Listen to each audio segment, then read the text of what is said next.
Hi, I'm Ken Tucker from Entertainment Weekly.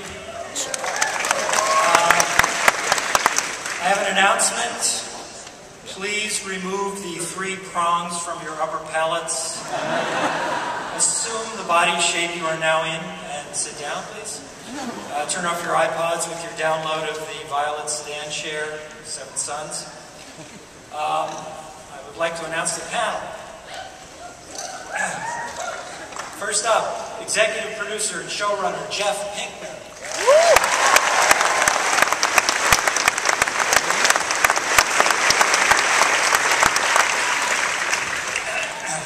Executive producer and showrunner J.H. Wyman.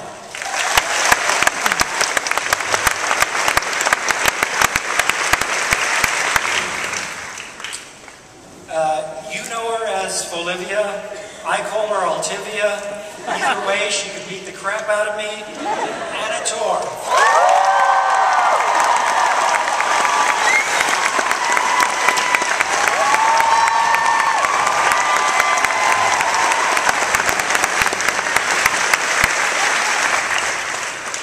Next we have the man whose moms should have read him the book, Peter Has Two Daddies. Joshua Jackson.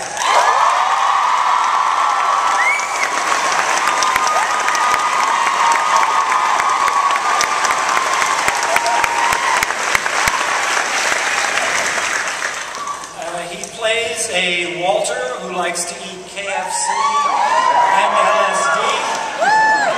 And he plays a Walternate who would like to destroy people who eat KFC and LSD. John Noble.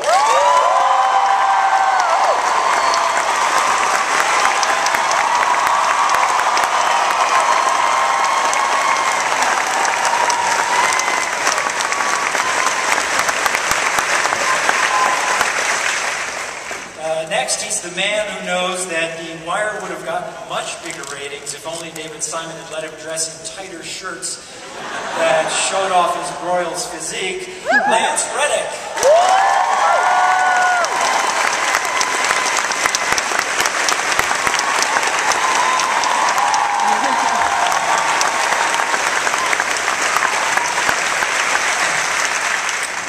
In an alternate universe, she's the star of a show called The Days and Nights of Nina Sharp, Blair Brown.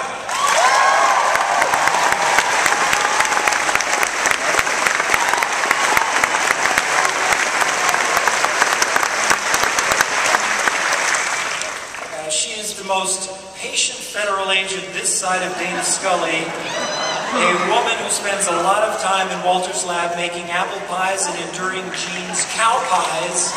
Just, no, Nicole, sorry.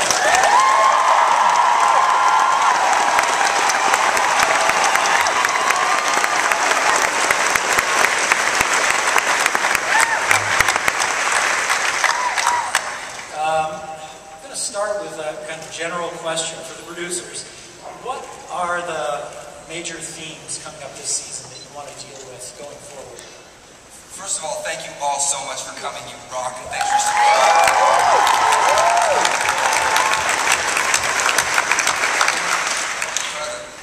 Theme question. I think that at this point we have 2 universes, and so I think one of our major themes is the road not taken. Obviously, our characters have made choices, or choices were made in their lives that brought them to where they are, and now we have alternate versions of the same characters. And we want to see sort of like how our universe would have evolved had different choices been made along the way.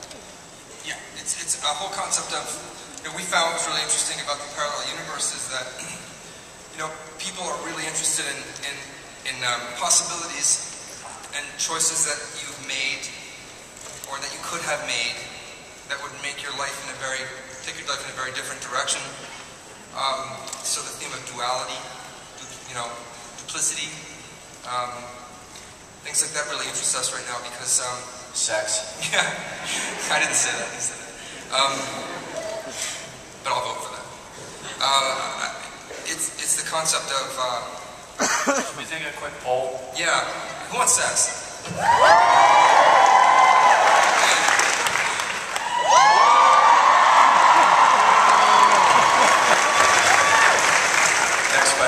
that be a teaser? Well, I can't help but following up on that. Yeah, you should. I'll ask Mr. Jackson a very blunt question. Is Peter about to embark on the most exhilarating threesome he's ever had?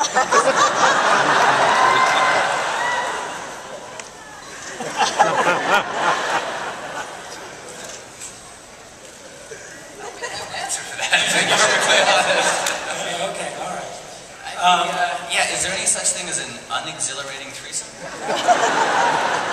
It could have been a foursome if that waitress who had burned you the mix hadn't been killed off. You were on the run. Never mind. They know what I'm talking about. Can we just do another poll? This thinks this is a very creepy beginning. Okay, we'll get less creepy. We could also throw Gene in there. We could have all sorts of creepy things. Oh, that's true. PETA wouldn't stand for it. It's not in Gene's contract. Yeah, that's true. Anna, She turns me I down. wanted to ask you, as alt Olivia, your body language is very different. Your shoulders are back. You have a real swagger. You drop the G's at the end of your words. I just wondered how you thought through that alternative version of yourself and how you came to that kind of physical bearing that you present now. I was so excited when I first found out that I was going to get to do that, and I sat down with Akiva was directing that episode, and I talked to Jeff and Joel about, for the first little bit of it, I was so focused on trying to find the differences, where are they different, and then it didn't work because I was always thinking about the other while I was playing one. And so then I just let go and they're actually the same person. They've got the same genetic makeup. They would have the same mannerisms. That say the same things. They're in the same job. They're fundamentally the same person that have just made different choices. So that's really it. And I don't know. I guess I always. It's so subtle, the differences. But I think Olivia, our Olivia, I always think she wants to. She really wants to kind of be the best, just wants to be the best. Whereas Bolivia just wants to win. And I think that's the swagger to her, and that's the earnestness to Olivia, but yet you can see that they're cut from the same cloth. Also, your scenes with Finn in the bowling alley, there are a lot of fans I read think that Finn is in your mind or only appears to you. So you say Sam. Yeah. Sam, sorry. Yeah. Yes. Yeah, sorry. I'm supposed to say. I didn't even know that. That's why I come. How do you feel Sam relates to Olivia in that context? I think he's absolutely real. I've never questioned that. I don't know. I mean, I think there was a scene. There was a scene when he came to Olivia's house and they were playing the board game. He said, "I'm much older than people think," and so I sort of thought about that. I think he's maybe. I don't quite know where he fits in, but I think he absolutely serves as a guide and actually a compass for Olivia anyway. But I've always felt that he was very, very real. That's what I kind of loved about it. I remember, the Oracle in the Matrix. It's like the same kind of, that magic is such a kind of domestic and kind of physically real situation. I love that he's in a bowling alley and she goes to, I love it. I love it. Mr. Noble,